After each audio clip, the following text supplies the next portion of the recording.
Welcome to Atlanta's Commercial Real Estate Show, brought to you by Bull Realty, the show for property owners and business leaders. Host Michael Bull brings you market analysis, advice, and opportunities around Atlanta.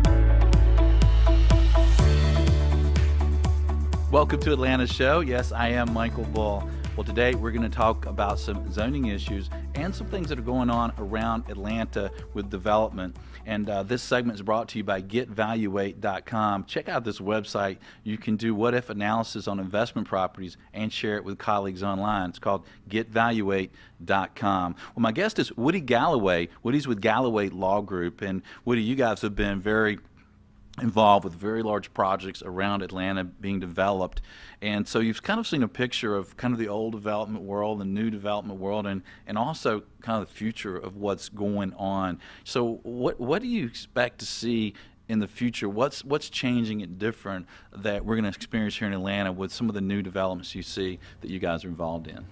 I think we're going to see some really transformational projects in the next few years. We're working on two very large mixed-use developments that are going to have some really transformational type effects on the whole city. These aren't things that are just going to affect the area right around it. They're going to affect the whole city.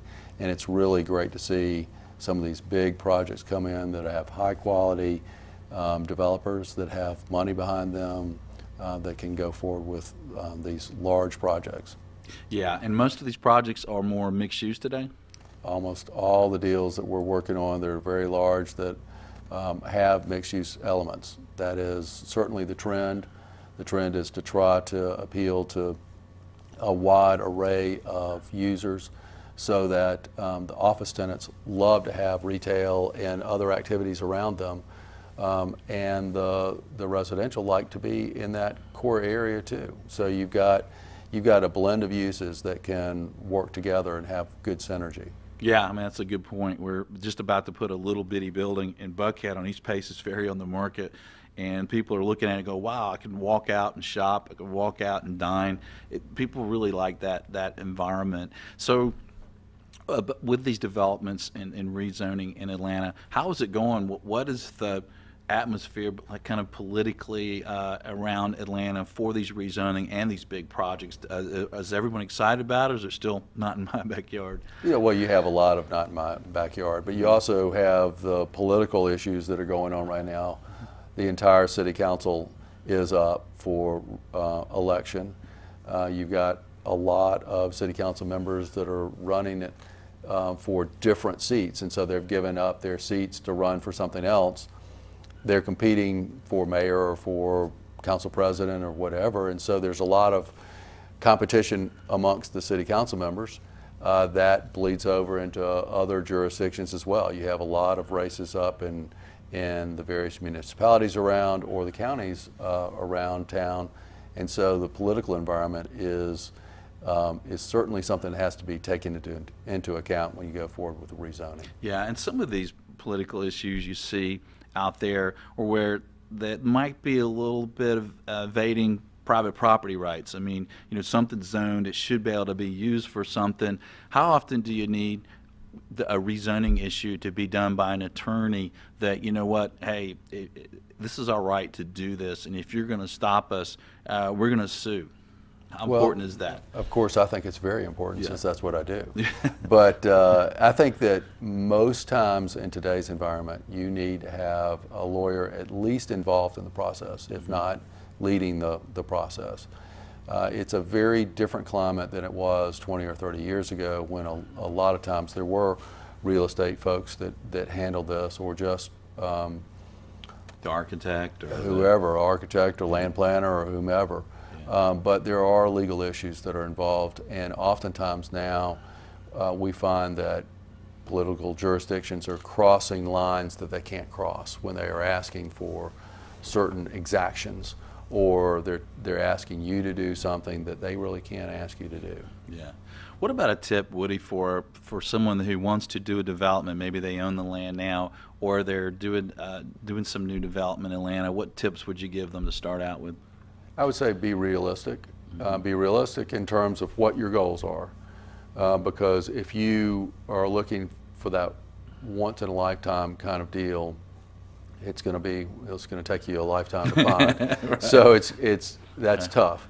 Yeah. But be realistic, and then put a good team together, and charge that team with the responsibility of being forthright with what they're trying to do. Go out in the community and communicate what is being proposed, because the last thing you want to do is look like you're ramming it down the community's throat. You need to engage the community, be honest with the community, what you're trying to do, and treat them the way you would want to be treated. And then generally, I find that if nothing else, you've muted the opposition, and they will stand up and say, these guys have talked to us, they've told us what they want to do, we disagree with it, but we like them.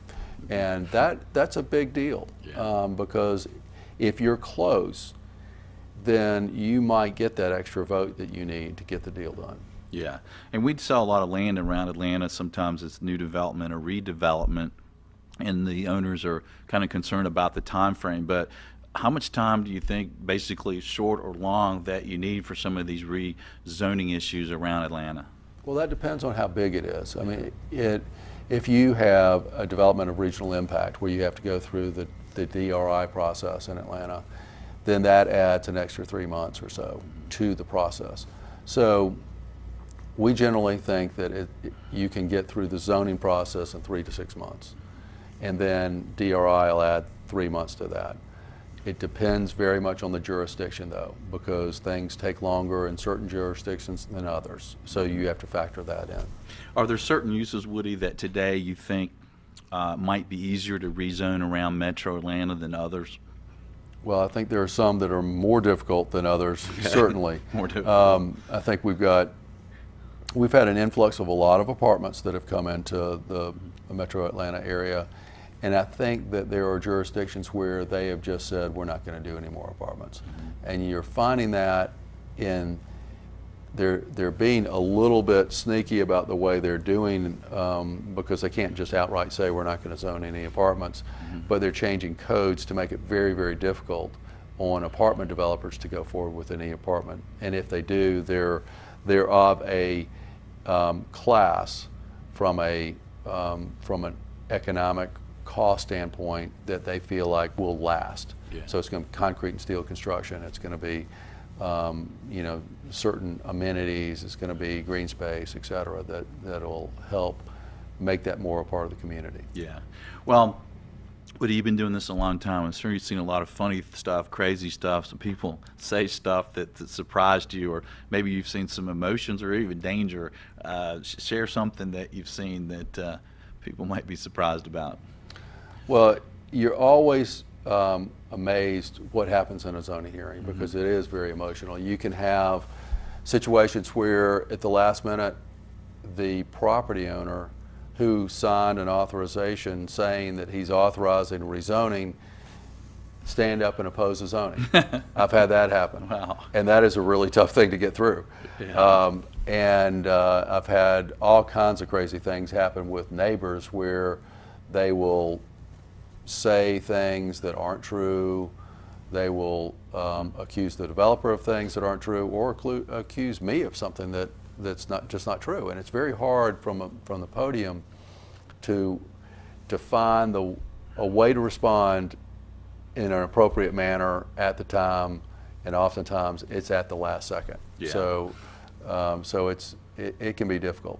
Yeah, well, that's a good point. And, if you have some land or involved in a redevelopment deal, there's some really good strategies you should take as far as timing and keeping a developer on track to have some control. So if you'd like to talk more about that, reach out to myself. My information is down below somewhere, or reach out to Woody. Woody, thanks for joining us. Thank you very much for having me. And thank you for joining us on Atlanta's Commercial Real Estate Show.